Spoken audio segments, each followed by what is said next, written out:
Криво седи, право суди. Стара македонска поговорка. Не е така во последните неколку години со нашето судство со 2% поддршка.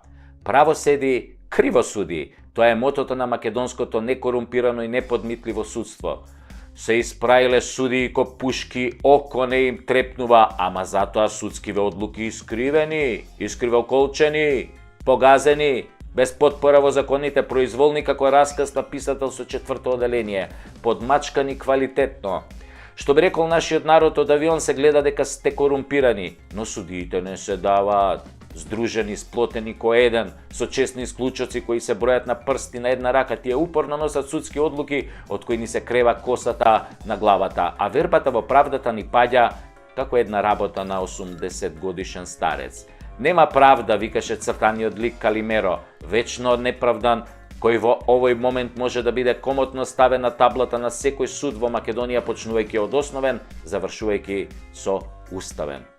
Вакво избегнување на правдата има ретко во која земја и затоа оценката за целиот судски систем, односно судската власт, многу брзо се движи кон нула, кон едно големо ништо, што значи шансите да добиете правда во македонските судови се рамни скоро на нула. Имате повеќе шанси да добиете на лото, мислам на европското лото, затоа што нашето паѓа само за време на избори. Калимеро е веќе целиот народ во оваа држава, а правдата во стилот на дивиот запад е за гарантирана вредност само за силните и богатите риби, криминалците со силна политичка поддршка. И тоа си поминува како да е најнормално, заборавајќи го најважниот факт во оваа огромна корупција, дека невините луѓе и компании го извлекуваат поделбелиот крај под налетот на криминалците и судската поддршка. Прашав еднаш еден експерт за право како можам јас како лаик да објаснам во лабиринтите на судството и законите и подзаконските акти што е тоа правда, а што е ескивирање на правдата под ореолот, нели, на корумпираното или коруптивно судство. Тој вака ми рече: најлесниот начин е здравата човечка логика. Ако некоја судска одлука нема логика, тогаш има корупција и неправда. Да ти објаснам пластично, ми рече. Во Македонија е забранета трговија со петарди и запаливи средства. Но, ако судството и обвинителството на некого му прифатат образложение дека илјадниците петарди кои му се запленети му се купени легално од фирма со приложување на некаква фактура, треба да се казни фирмата за недозволен увоз и трговија со петарди, а лицето за шверц со петарди. Тоа е здравата логика. Ако судот го ослободи, значи дека е корумпиран. Се е кажано со овој беззначаен пример. Да не зборуваме за судските одлуки за болницата во Тетово, за автобусот и осудениот шофер, за ослободувањето на десетици политичари фатени во криминал и корупција. Тоа е, ако дојдете на суд, не барајте правда, затоа што сте обичен човек. Или можеби не сте. Вие сте од оние можеби другите, што седите по кафеаните и партиските штабови со судиите и обвинителите и го зголемувате нивниот имотен лист. Се во интерес на вашата правда.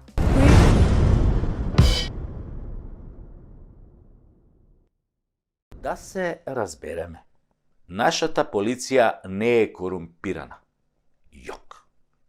Тоа се само урбани легенди и чаршиски муабети за полицајци на кои им ставаш 50 евра во сообраќајната дозвола за да не ти пишат казна за поминување на црвено светло или на дупла линија, или тоа што на партизанска возиш 160 на сат за да го пробаш новиот мотор на едно тркало. Не е точно. Па секој ден во полицискиот билтен има барем 200 возачи кои што се казнети. Како може корумпирана полиција да казнува?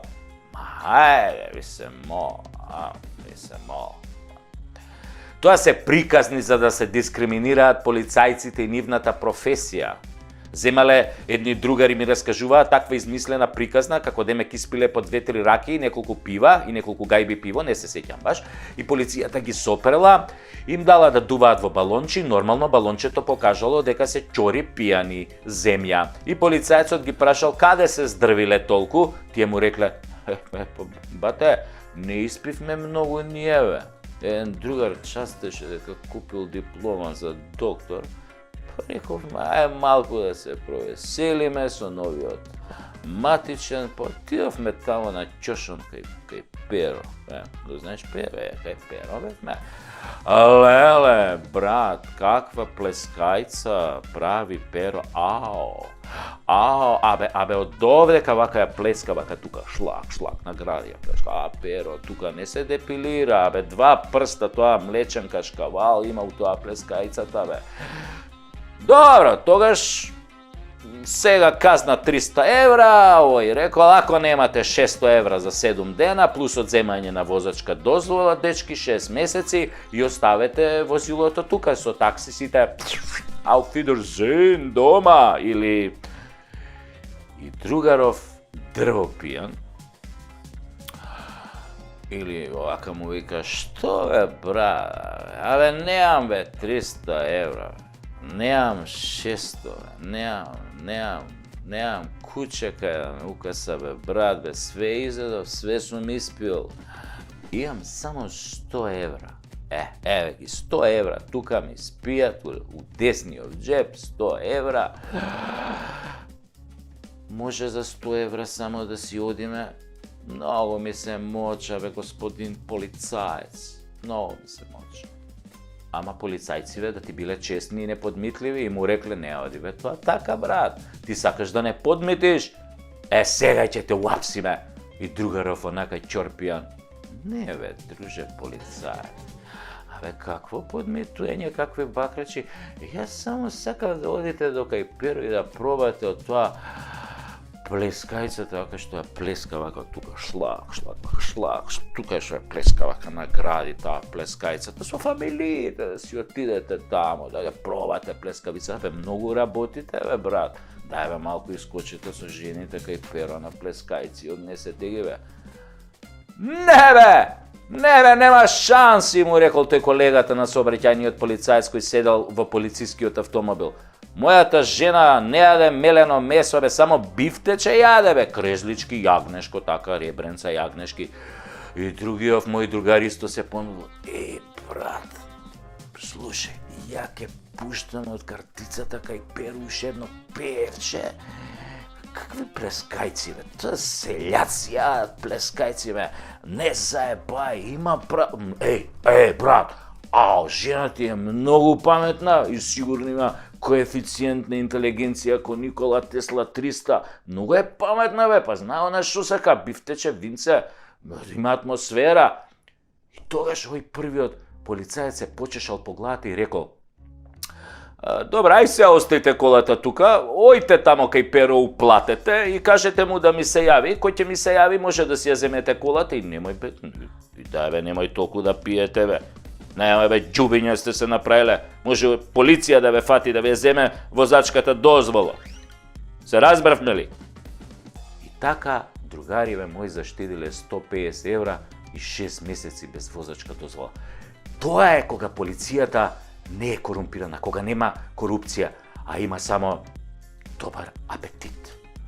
А за овие началнициве што се сликаат на партиски митинзи, за полицајциве што седат со мафијаши и се сликаат по кафеани, за функционерите и тендерите во Министерството за внатрешни работи, за тоа во некоја друга прилика да се разбереме, да бидеме на чисто. Во полицијата нема корупција. Јок! Има само Рима и плескајци. Перо, што ги плеска вака, шлак, тука награди вака, шлак. И бифтек, да.